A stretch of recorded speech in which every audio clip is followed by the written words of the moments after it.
On a traité la première question et la deuxième question de l'activité 1. On passe à la question suivante. Alors, la consigne, on souhaite retrouver algébriquement le signe de l'expression moins 2x plus 3.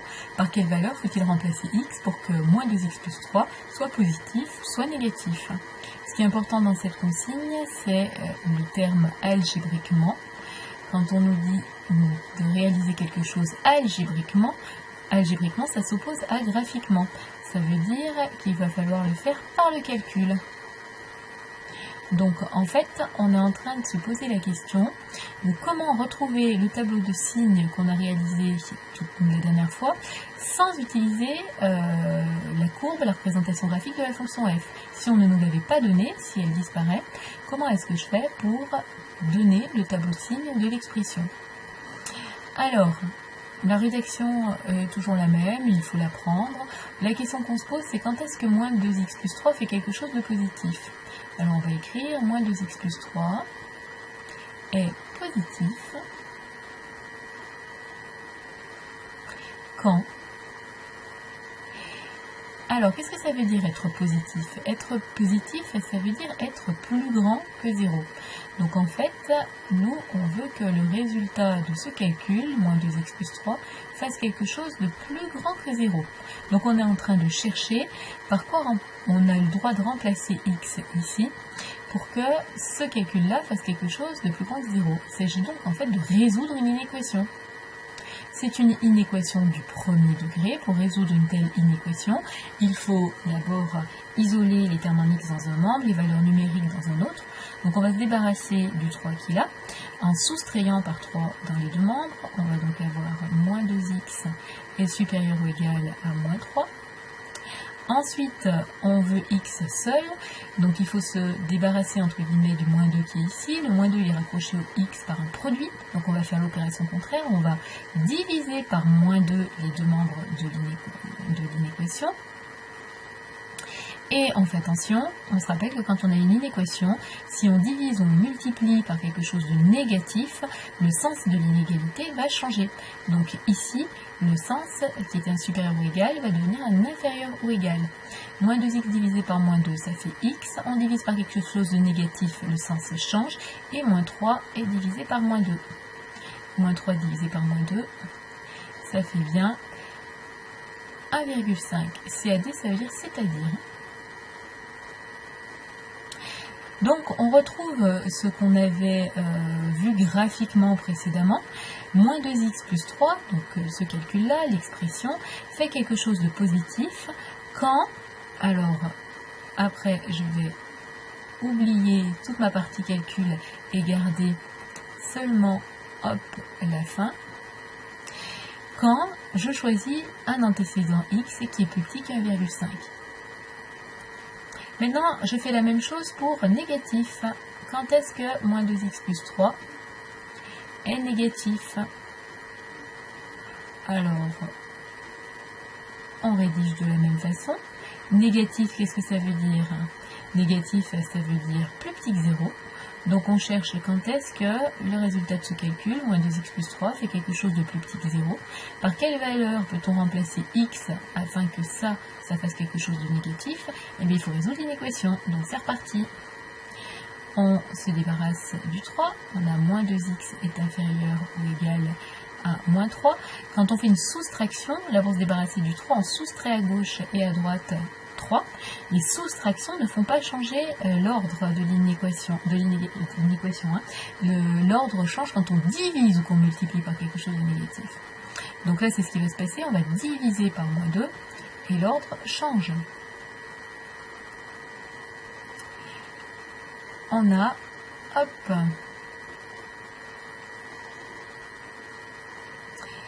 que moins 2x plus 3, donc de la même façon, toute notre partie calcul, on va pouvoir la mettre entre parenthèses, ça fait quelque chose de négatif quand on choisit x au-dessus de 1,5. On peut le refaire, notre tableau, ça nous entraîne, puisque ça fait partie des choses sur lesquelles il va falloir être au point. Donc, même si on n'avait pas eu le graphique de la fonction, on peut retrouver la même chose que ce qu'on a fait précédemment. Donc vous verrez dans les exercices, on va vous dire précisément s'il faut donner le tableau de signes en utilisant le graphique ou le calcul. Donc les mots sont importants dans la consigne. Nous, qu'est-ce qu'on vient de trouver? Hop, on va le faire apparaître. Donc on a trouvé que la valeur clé pour laquelle il y avait un changement de signe, c'est celle qui apparaît ici, 1,5.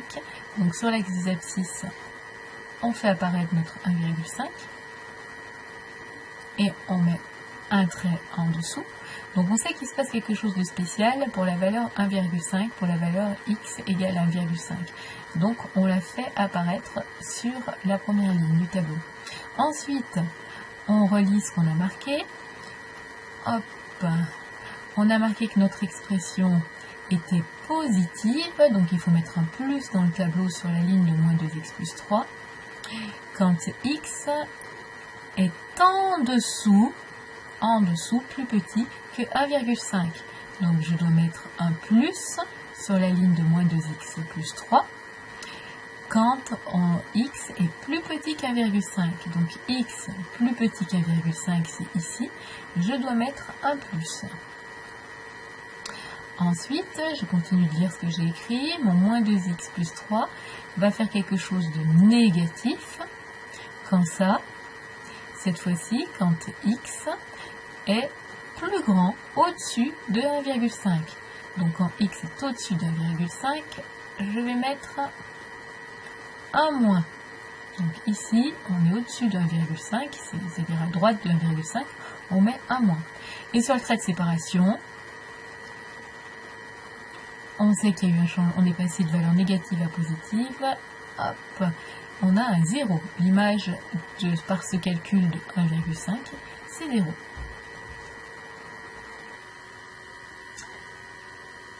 On attaque la partie 2. Cette fois-ci, ça va aller un petit peu plus vite puisque la partie explicative est terminée. Donc, vous allez essayer de faire seul cette partie 2 sur le modèle qui a précédé. Donc, on y va. On vous dit cette fois-ci que l'expression avec laquelle on travaille, c'est 5x plus 8. Et première question, on vous demande de donner le signe de cette expression pour x égale moins 3 et x égale 1. Donc vous pouvez mettre sur pause et ensuite regarder la correction. Donc pour connaître le signe de l'expression pour x égale moins 3, on remplace x dans l'expression par la valeur moins 3. 5 fois moins 3 plus 8, c'est égal à moins 7, c'est quelque chose de négatif.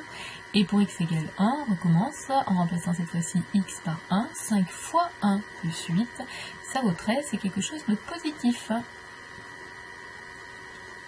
À l'aide du graphique maintenant, de la fonction f définie sur grand R par f de x égale 5x plus 8. Donc de nouveau, on reconnaît l'expression avec laquelle on a travaillé au-dessus. Conjecturer le signe de l'expression 5x plus 8 selon la valeur de x. De nouveau, vous pouvez mettre pause et regarder la correction ensuite. On met pause. Alors, voyons la correction. Cette fois-ci, si on part de la gauche vers la droite, donc on s'aperçoit que les nombres qui sont ici vont avoir une image négative puisqu'on plonge sous l'axe des abscisses pour aller lire leur image. Et cela donc concerne tous les nombres sur l'axe des abscisses jusqu'ici. L'intersection de la courbe avec l'axe des abscisses, on lit environ moins 1,5. Donc ici on est sous la courbe, j'ai mis sous l'axe des abscisses, pardon, j'ai mis la courbe de la fonction en rouge. Après cette intersection, on sera au-dessus de l'axe des abscisses, j'ai mis la courbe en bleu. Et tous les nombres qui sont ici sur l'axe des abscisses, plus grands que moins 1,5, vont avoir, eux, des images positives, puisque pour lire leur image, on va chercher la courbe au-dessus de l'axe des abscisses. Donc les trois couleurs qui sont ici apparaissent dans le tableau de signes. Il semble que notre tableau de signes soit, donc sur l'axe des abscisses ça va de moins l'infini à plus l'infini, l'intersection elle est en moins 1,5, avant moins 1,5 on est sous l'axe des abscisses, c'est négatif, et au-dessus de moins 1,5 positif. Il faut maintenant, comme précédemment, retrouver algébriquement le signe. Cette fois-ci sans lecture graphique, comment fait-on pour trouver le signe de l'expression 5x plus 8? De nouveau, je vous laisse mettre pause et regarder ensuite la correction. On met pause. Alors vérifions. On écrit 5x plus 8 est positif quand 5x plus 8 est plus grand que 0. On résout une équation et vous devez trouver, donc d'abord on soustrait 8 des deux côtés, ensuite on divise par 5 qui est positif, donc l'ordre ne change pas. X supérieur ou égal à moins 1,6. 5x plus 8 est négatif quand, de la même façon, on résout et on trouve x est inférieur à moins 1,6. Donc maintenant, je mets ces informations dans le tableau. On s'aperçoit que tout à l'heure, notre lecture graphique avait été mal... n'était pas assez précise. C'est pas moins 1,5 en fait que l'on trouve sur l'axe des abscisses. Ici, c'est moins 1,6. Et on a donc notre expression, donc sur la ligne de 5x plus 8, on met plus au-dessus d'1,6. Sur la ligne de 5x plus 8, on met moins en dessous. Sur la ligne de 5x plus 8, on met moins en dessous de moins 1,6.